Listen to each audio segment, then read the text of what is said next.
엄격한 훈육으로 아들을 재상으로 만든 유씨 부인.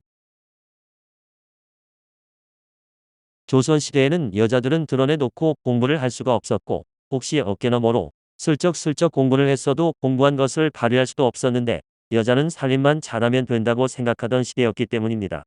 자기 자신을 내세우는 것이 아니라 부모님과 남편 그리고 자식들을 위해 뒤에서 도와주는 것이 여자의 일이라고 생각해 뛰어난 여자들이 능력을 제대로 빛낼 수 없었습니다. 그러나 훌륭한 인물 뒤에는 항상 여자들의 노력이 있었는데, 조선시대 중기의 문신인 홍서봉의 어머니 유씨 부인도 그런 어머니 중에 한 명입니다. 유씨 부인은 강계부사 유당의 6남매 중 첫째 딸로 파주시 파평면 두포리에서 태어나 동생 유몽인이 그를 배울 때 어깨너머로 경사와 시문을 배웠으며 총명하고 영특했다고 합니다. 경사에 통달했고 시문에 능한 교수로 성장해 아래와 같은 시가 오늘까지 전해지고 있는데, 그 후 명문가인 적성면 학곡리에 사는 남양 홍씨 홍천민에게 출가를 했습니다. 입도마 춘색. 행교 답수성. 마을에는 춘색이 깃들었고 다리를 건너감에 물소리 요란하도다. 현모양처로 시아버지 이족판서 홍춘경과 시어머니를 극진히 모셔 사랑을 받았는데, 남편인 홍천민은 성혼의 문인으로서 중종 38년인 1543년 사마시와 명종 8년인 1553년에 별시문과 을과에 급제했습니다. 검열, 수차를 거쳐 사가독서를 한 후 정원 이조좌랑에 있었는데, 당시 시동생이 아주머니에게 경사를 다시 배우겠다 할 정도였으니 얼마나 지식이 해박했는지 알 수 있습니다. 홍천민과 결혼한 그녀는 아들 서봉을 낳았지만, 도승지였던 남편이 어린 아들만 두고 일찍 죽자 유씨 부인은 슬픔을 이기고 아들을 잘 키우리라 결심했고, 제삿날 직접 제문을 지었는데 집안 사람들이 놀랄 정도였다고 합니다. 아들 홍서봉이 글을 배울 나이가 되자 유씨 부인은 자신이 직접 아들에게 글을 가르쳤는데, 아들이 조금이라도 게으름을 피우면 사정없이 회초리로 종아리를 때렸고, 한번 회초리를 들면 피가 나야 멈췄습니다. 아버지 몫까지 자신이 해야 한다고 생각했기 때문에 이렇게 하나밖에 없는 아들을 아주 엄하게 키웠는데, 피가 나도록 맞은 아들도 때린 어머니도 눈물을 흘렸지만 결코 소리를 내어 울지 않았습니다. 유씨 부인은 아들을 때려 피가 묻은 회초리를 비단 보자기에 잘 싸서 장롱 깊숙이 넣어 두었는데, 그 회초리는 장차 집안의 흥망을 좌우할 것이기 때문에 어떤 보물보다 소중하다고 생각했기 때문입니다. 그런데 유씨 부인이 아들에게 글을 가르치는 광경이 특이했는데, 외간 남자를 대하듯 아들과 자신 사이에 병풍을 치고 가르쳐 하루는 어떤 친척이 아들이 외간 남자도 아닌데 왜 병풍을 치고 가르치냐고 물었습니다. 어미와 자식 사이는 아버지와 자식 사이와 달라 엄격하기가 어렵지요. 그 애가 영리한 편이라 글을 너무 잘하는 것을 보면 나도 모르게 얼굴에 기쁜 빛이 나타나게 될 겁니다. 자칫하면 그 아이에게 자만심을 길러주게 될지도 몰라서 병풍을 치고 가르치는 것입니다. 제 얼굴을 보여주지 않기 위해서 말입니다. 그 대답을 들은 친척은 그저 항복할 뿐이었는데, 이런 어머니가 있었기에 홍서봉은 열심히 학문을 갈고 닦다 나중에 영의정의 자리에까지 오르게 되었으며, 문장가로도 이름을 알릴 수 있었습니다. 이런 어미에 비장하고도 엄한 교육의 홍서봉은 조선조 명신이자 벼슬이 영의정에 올랐고, 남양 홍씨 가문의 이름을 드높였고, 인조도 유씨의 환갑 잔치날 하사품을 내려 그 노고를 치하했다고 합니다. 유씨 부인이 늙었을 때의 일인데, 하루는 유씨 부인이 호당 앞을 지나다 안으로 들어갔는데, 그곳을 청소하고 관리하는 늙은 할머니가 유씨 부인과 이야기를 나누다 옥으로 만든 술잔을 내보이면서 설명했습니다. 이곳 독서당을 거친 사람이 아니면 이 옥배로 술을 마실 수 없답니다. 내가 비록 겨자이긴 하지만 이 잔으로 마셔서 안 될 것도 없다오. 설명을 들은 유씨 부인이 미소를 띄우며 자랑스럽게 말하자 할머니는 눈이 둥그레졌는데, 그녀는 시아버지와 남편, 시동생, 아들, 조카가 모두 독서당에 뽑혔으니 이 잔을 사용한다고 안 될 것이 있겠냐고 했다고 합니다. 유씨 부인은 아들을 훌륭하게 키운 어머니였을 뿐 아니라 시를 잘 짓는 문장가이기도 하며, 남이 지은 시를 읽고 그 사람의 미래를 점치는 재주까지 있었습니다. 한 번은 옆집에 사는 아이 둘이 시를 지어 유씨 부인에게 보였는데, 한 아이의 시는 수탉이 담장에 올라가 운다였고, 또 다른 아이의 시는 수탉이 운다 담장 위에서였습니다. 유씨 부인은 아이들에게는 아무 말도 하지 않았지만, 나중에 사람들에게 처음 아이는 나중에 반드시 병조 판서를 지낼 것이고, 나중 아이는 일찍 죽을 상이오라고 했는데, 사람들은 설마 했지만 그 말대로 되었다고 합니다.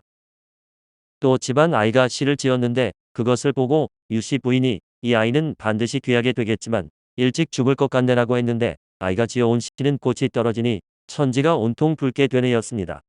유씨 부인의 말을 듣고 그 이유를 묻자 유씨 부인이 은 같은 내용이라도 꽃이 피니 천지가 온통 붉다고 하면 늠름한 기상이지만 온 세상이 붉기는 하되 하필 떨어진 꽃으로 그리하다 했으나 기상이 손상되었다고 말했습니다.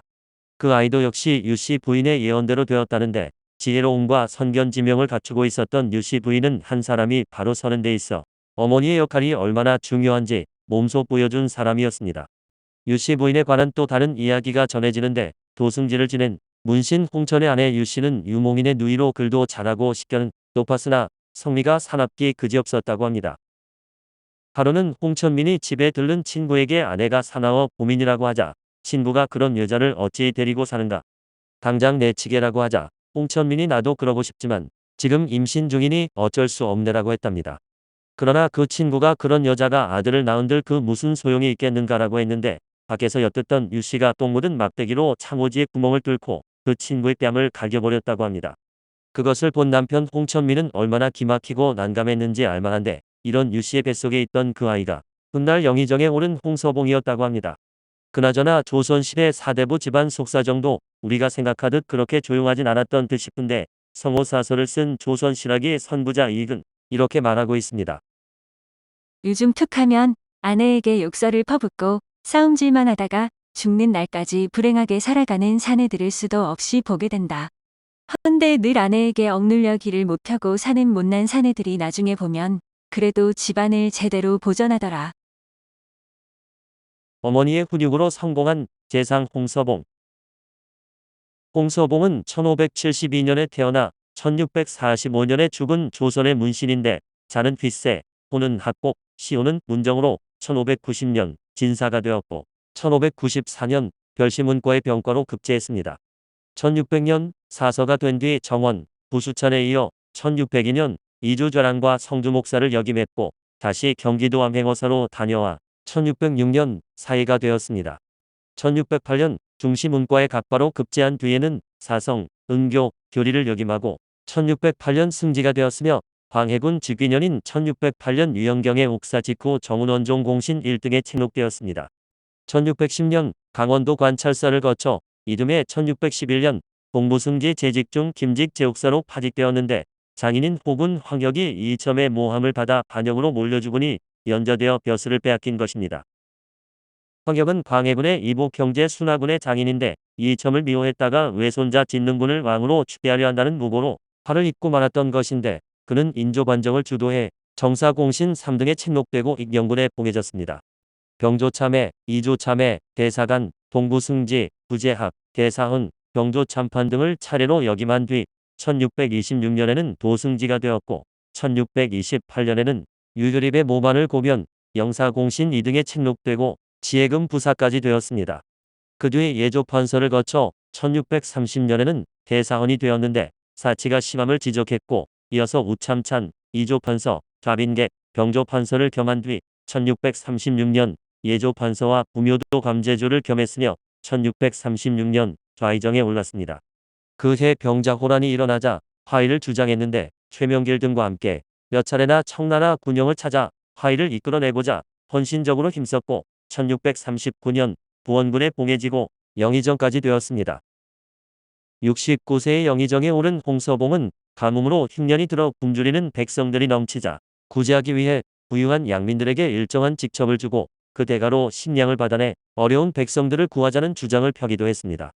1640년부터 좌의정과 영의정을 번갈아가며 역임했고 1645년 소현세자가 죽자 세손을 그대로 세자에 세울 것을 주장했는데 인조 22년 3월 다시 영의정에 오르고 이듬해 3월 74세 일기로 숨을 거두었습니다.